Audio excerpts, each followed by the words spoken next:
selamat sore semuanya.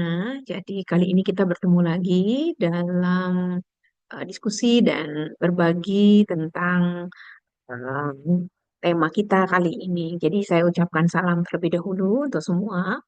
Om Swastiastu, Assalamualaikum warahmatullahi wabarakatuh, salam sejahtera untuk kita semua, salam, namo buddhaya, salam rahayu, rahayu. Ya, baik. Hari ini kita akan mendalami salah satu pondasi penting pendidikan di Indonesia, yaitu tantangan pengembangan filsafat pendidikan Pancasila. Ya, dalam slide ini sudah saya tampilkan bagaimana mind map tentang tantangan pengembangan filsafat Pancasila itu memang harus apa ya? eh, ada beberapa poin yang harus kita bicarakan ya. Jadi dalam perjalanan ini kita akan memahami tantangannya, memahami dampak dan strategi untuk menjaga nilai-nilai luhur Pancasila tetap hidup di dalam pendidikan kita.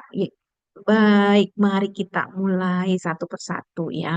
Nah, pertama kita akan bicara tentang konteks filsafat pendidikan Pancasila. Jadi Pancasila bukan hanya dokumen historis atau dasar negara ya, tetapi juga panduan hidup bangsa. Nah, dalam konteks pendidikan, Pancasila itu berfungsi sebagai penunjuk arah dalam membangun moral dan karakter generasi muda ya. Namun bagaimana kita memastikan filosofi ini relevan di era globalisasi misalnya? Nah, bagaimana misal Pancasila dapat menjembatani nilai-nilai lokal itu ya dengan tuntutan pendidikan global ya seperti kreativitas, inovasi dan kecakapan teknologi ya itu ya. Nah, inilah yang akan menjadi tantangan kita bersama sebenarnya ya. Selanjutnya em,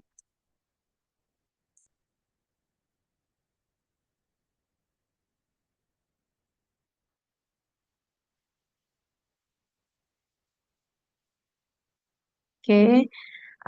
Selanjutnya kita akan bicara juga tentang sejarah gitu ya, sejarah dan landasan nilai-nilai Pancasila dalam pendidikannya.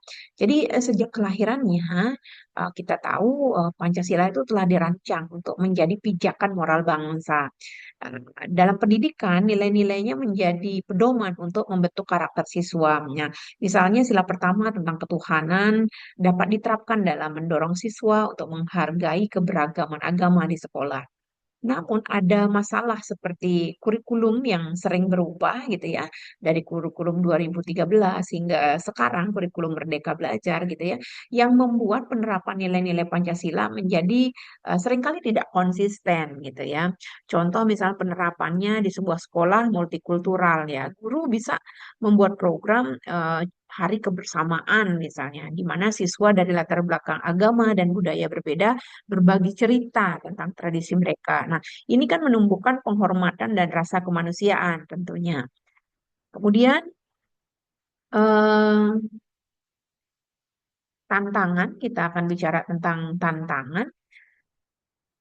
Jadi tantangan dalam implementasi penerapan Pancasila dalam pendidikan itu memang menghadapi tantangan besar ya. Jadi teknologi misalnya menjadi pisau bermata dua gitu ya.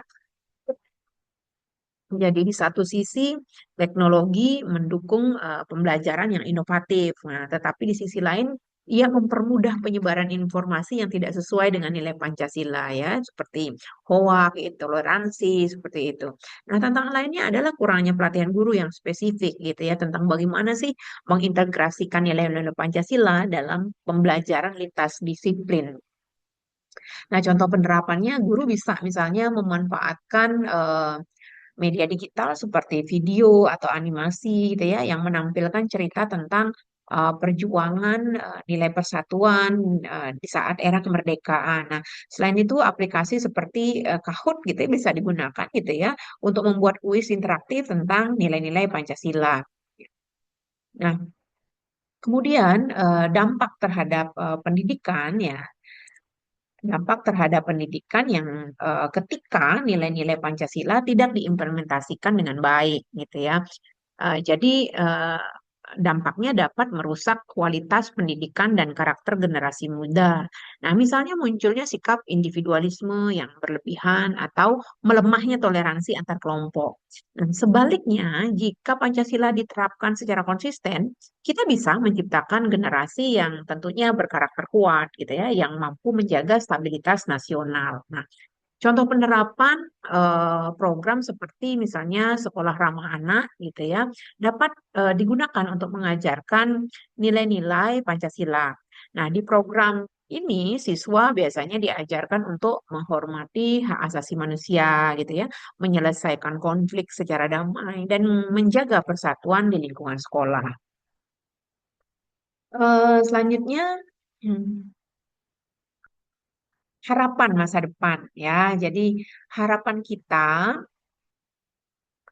Harapan kita adalah menciptakan pendidikan yang tidak hanya menghasilkan siswa yang kompeten secara akademis, tetapi juga memiliki karakter berbasis Pancasila. Nah, untuk mencapainya, revitalisasi kurikulum sangat penting, seperti memastikan bahwa setiap mata pelajaran memuat aspek nilai-nilai Pancasila secara eksplisit.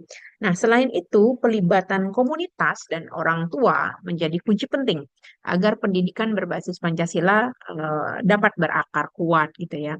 Contoh penerapan, bayangkan misalnya sebuah sekolah yang bekerja sama dengan komunitas lokal gitu ya untuk mengadakan misalnya pentas kebudayaan, kan kebudayaan gitu ya di mana siswa belajar tentang budaya dan nilai-nilai lokal yang sejalan dengan Pancasila.